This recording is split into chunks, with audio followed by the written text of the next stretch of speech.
La publicación de Trazos Invisibles en 2016, que está basado en mi tesis doctoral, fue un poco lo que empezó a motorizar el canon accidental. Mariana Marchesi, actual directora artística del museo, conoció el libro, conoció la investigación y a partir de allí la investigación quedó en carpeta para un futuro proyecto. Así que bueno, la tesis y el libro posterior fueron muy importantes en cómo llegamos a concebir, a dar a luz a el canon accidental.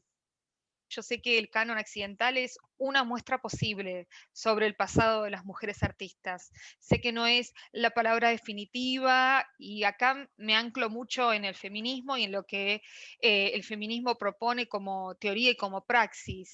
No pensar que el conocimiento está dado y que ya está todo listo para escribir en mármol, sino que es un conocimiento situado, variable y que se sabe fragmentario.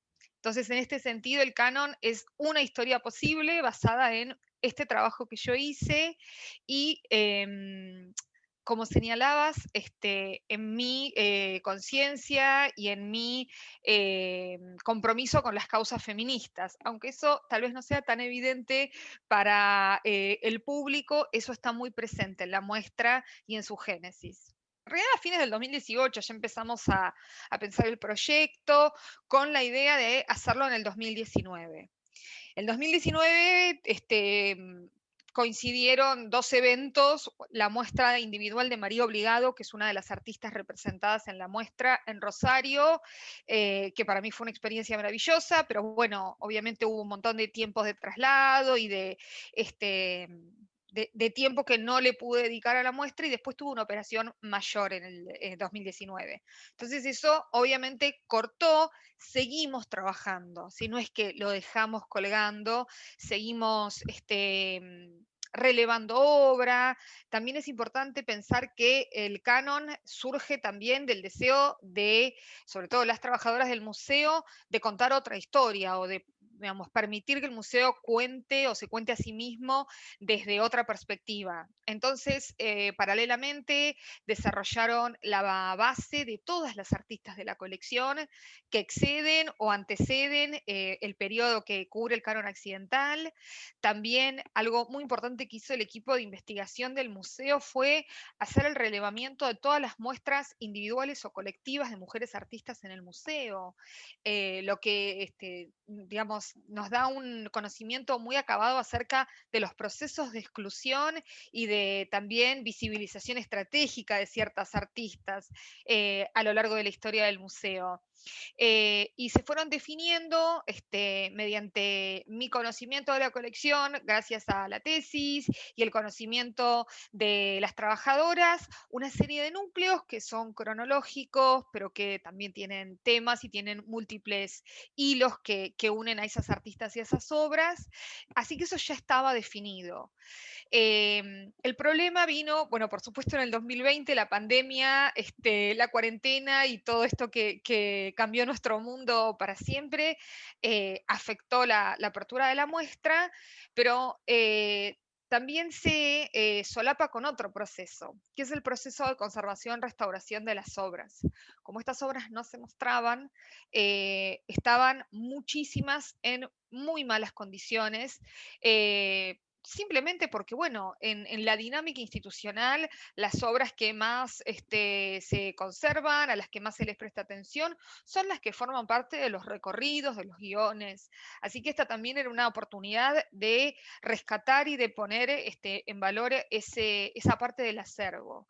Y acá es donde el equipo de conservación-restauración hizo un trabajo increíble, aún en pandemia, es decir, en circunstancias realmente muy eh, estresantes, muy angustiantes, y eso nos permitió llegar con todas las obras que yo había previsto para el día de la apertura.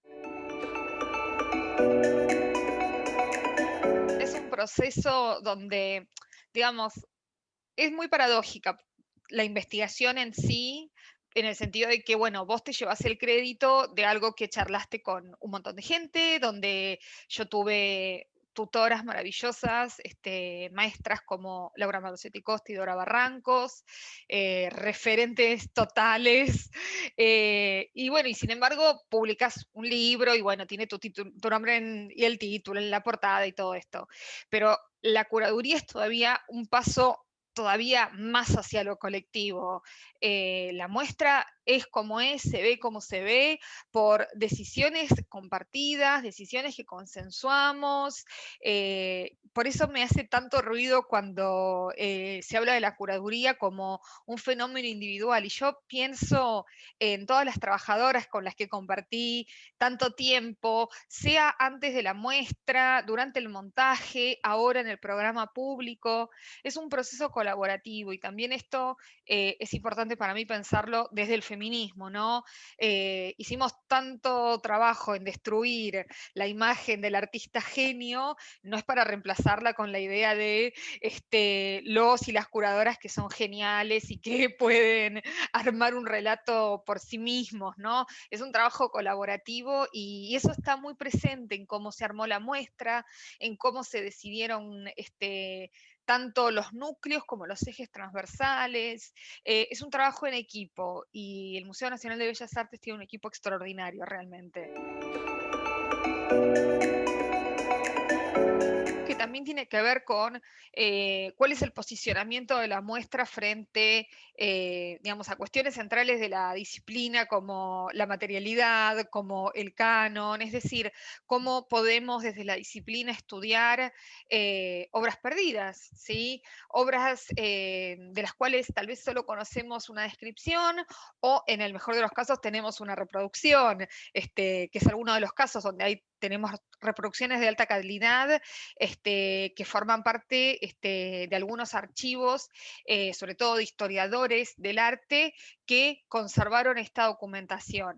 Pero también a mí lo que me interesaba mostrar es esto que decís, ¿no? Esta dimensión de la ausencia, esta dimensión de la pérdida y tal vez de la pérdida irrecuperable, porque muchas de estas obras yo creo que no van a aparecer.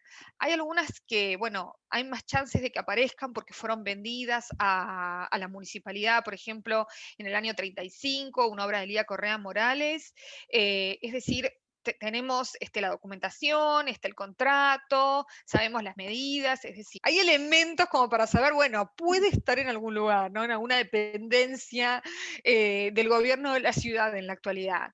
Pero hay otras obras que se expusieron una vez en el Salón Nacional y muchas expositoras que tampoco tuvieron carreras sostenidas.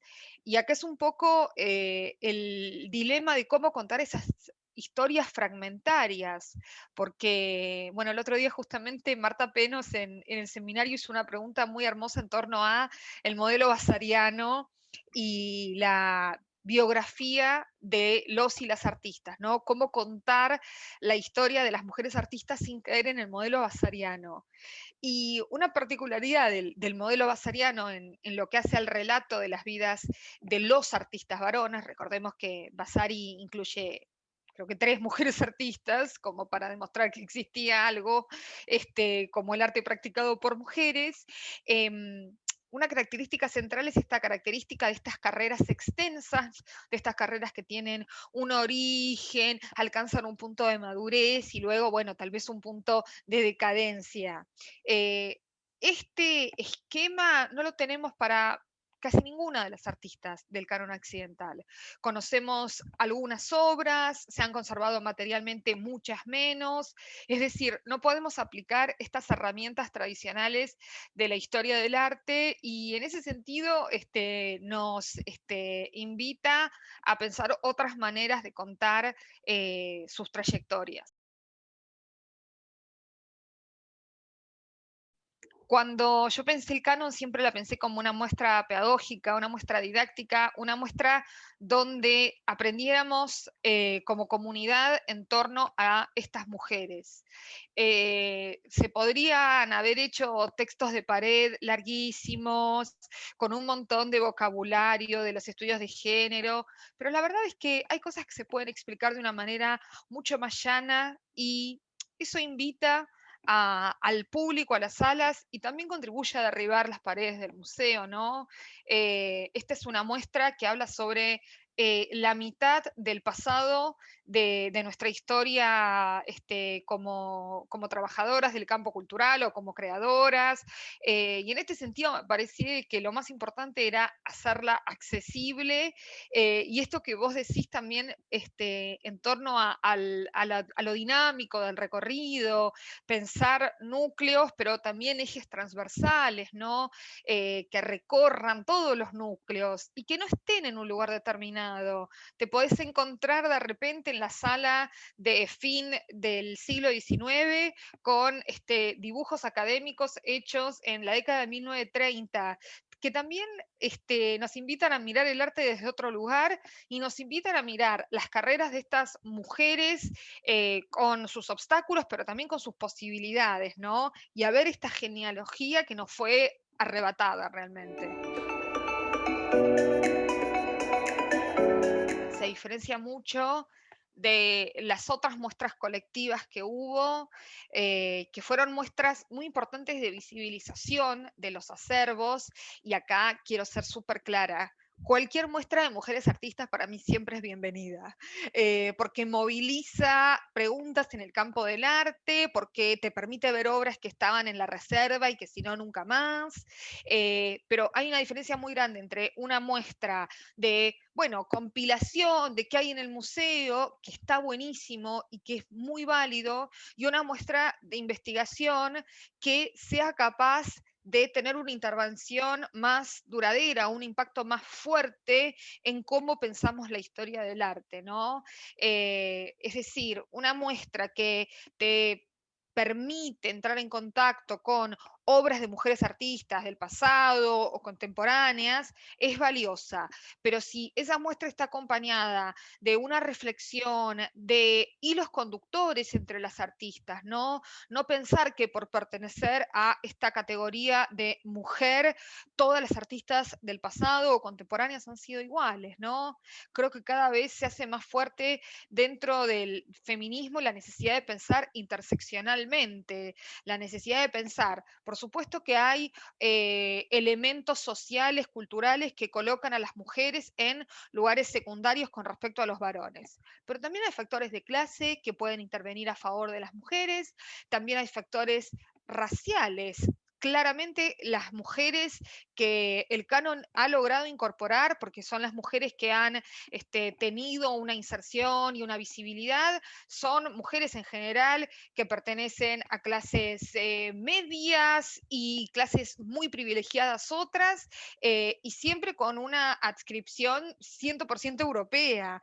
Y este es un elemento que tenemos que pensar, ¿no? Esta categoría mujer es una categoría múltiple, es una categoría muy compleja, y ya desde, digamos, las primeras intervenciones feministas en la historia del arte, se hizo necesario considerar la diferencia dentro de este colectivo de las mujeres artistas, ¿no? No tratarlas como, bueno, una cosa única, unificada por su pertenencia sexogenérica, sino complejizar cuáles fueron las relaciones de estas mujeres con el poder, cuáles fueron las relaciones de estas mujeres con las instituciones de su tiempo.